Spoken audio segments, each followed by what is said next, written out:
امام اعظم کے بارے میں ان کے اقوال سنتے ہیں۔ حضرت عبداللہ ابن مبارک بہت بڑے عظیم محدث جو فن حدیث کے امیر المومنین بھی تھے، اور حضرت امام بخاری کے استاد بھی ہیں۔ کون؟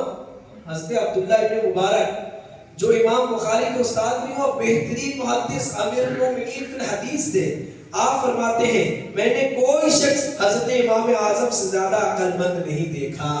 سبحان اللہ۔ ایک مرتبہ مشہور عباسی خلیفہ ہارون رشید رحمۃ اللہ تعالی علیہ کے پاس امام اعظم رحمۃ اللہ تعالی علیہ کا ذکر ہوا تو انہوں نے امام اعظم کے لیے دعائے رحمت کی اور کہا اپنی عقل کی آنکھوں سے وہ کچھ دیکھتے تھے جو دوسرے لوگ اپنے سر کی آنکھوں سے بھی نہیں دیکھ سکتے تھے۔ یعنی جو دوسرے لوگ اپنے سر کی آنکھوں سے نہیں دیکھ سکتے تھے، امام اعظم اپنی عقل کی آنکھوں سے دیکھ لیتے تھے۔ سبحان اللہ۔ حضرت علی بن عاصم رحمۃ اللہ تعالی علیہ فرمایا اگر امام اعظم کی عقل کا آدھے اہل زمین کی عقل سے مقابلہ کیا جائے، سنیے بہت بڑی بات ہے، حضرت علی بن عاصم فرماتے ہیں اگر امام اعظم کی عقل کا آدھے اہل زمین کی عقل سے مقابلہ کیا جائے تو آپ کی عقل غالب آ جائے گی۔ اللہ اکبر، کتنی عقل تھی۔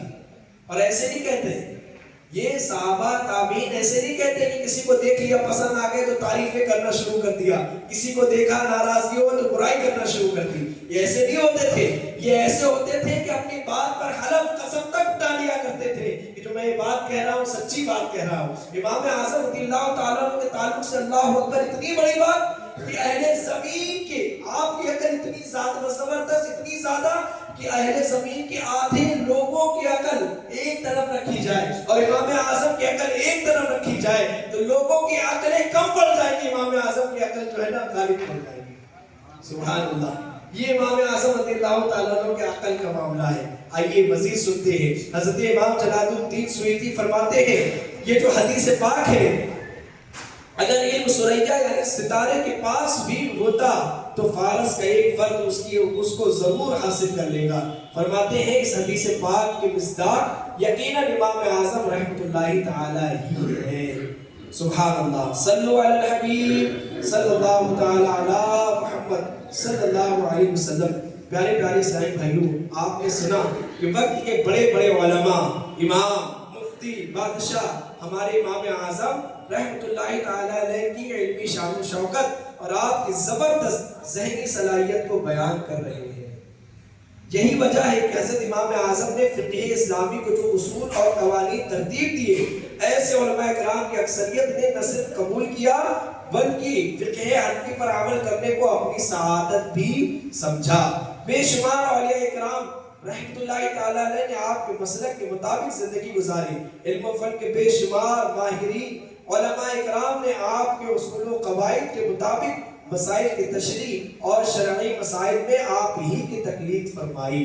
آئیے آپ کی ذہانت اور علمی صلاحیت کے بارے میں 3 ایمان افروز واقعات سنتے ہیں۔ ایک شخص نے قسم کھائی، اب دیکھیے قسم کیا کھائی اور کیسے آپ نے جو ہے نا اس سے اس کو ازالہ دلایا کہ تمہاری قسم ہی نہیں ٹوٹے گی اور تمہارا کام ہو جائے گا۔ ایک شخص نے قسم کھائی کہ کبھی انڈا نہیں کھاؤں گا۔ کیا قسم کھائی؟ کہ کبھی انڈا نہیں کھاؤں گا۔ کچھ عرصے بعد اسی شخص نے ایک اور قسم کھا لی کہ فلاں کے آستین میں جو چیز ہوگی، فلاں کے آستین کے اندر جو بھی چیز ہوگی میں اسے ضرور کھاؤں گا۔ اب یہ قسم کھا لی اس نے۔ پہلے قسم کیا کھائی تھی؟ انڈا نہیں کھاؤں گا۔ اب کچھ عرصے بعد اس نے قسم کھائی کہ فلاں کے آستین میں، اب کبھی کبھار ایسا ہوتا ہے نا کہ ہم پوچھتے ہیں آپس میں جیسے دوست ہیں یا بچے ہیں، دیکھا کچھ لا رہے ہیں، دیکھ گئے سامنے تو چھپا لیا کہیں دیکھ نہ پائے، اگر دیکھ لیا تو ایک کا 2 حصہ لگ جائے گا۔ اب کسی نے ایسا کیا ہوگا، اس شخص نے کیا کہا کہ فلاں کی آستین میں جو کچھ بھی ہوگا اسے کھاؤں گا ضرور۔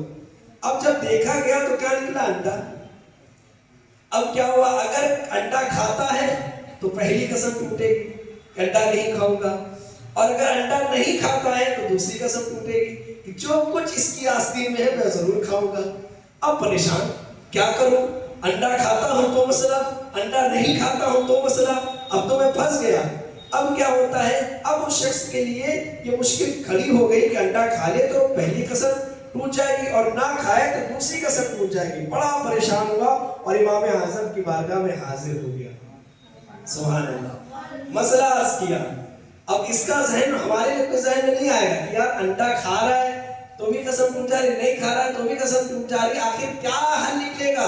جب امام اعظم کی بارگاہ میں حاضر ہوا اور عرض کیا اے امام اعظم ایسا ایسا مسئلہ ہو گیا ہے، ایسی ایسی قسم کھا لی ہے، اگر پہلی قسم پہلا انڈا کھا لیتا ہوں تو پہلی قسم ٹوٹی جا رہی ہے، اور اگر انڈا نہیں کھاتا ہوں تو دوسری قسم ٹوٹی جا رہی ہے، کیا کروں؟ امام اعظم ابو حنیفہ رحمۃ اللہ تعالیٰ نے فرمایا پریشان ہونے کی ضرورت نہیں ہے، اس انڈے کو مرغی کے نیچے چھوڑ دیا جائے، جب چوزا نکلے تو اسے بھون کر یا پکا کر کھا لو، تمہاری کوئی بھی قسم نہیں ٹوٹے گی۔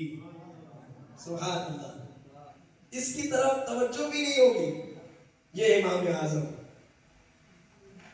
حل فرما دیا، جب مرغی کے نیچے رکھ دو، جب چوزا ہو جائے تو اسے بھون کر کھا لو یا پکا کر کھا لو، تمہاری دوسری بھی قسم باقی رہے گی، پہلی بھی قسم باقی رہے گی، تمہیں انڈا کھانے کی ضرورت نہیں ہوگی اور تمہاری قسم بھی نہیں ٹوٹے گی۔ سبحان اللہ۔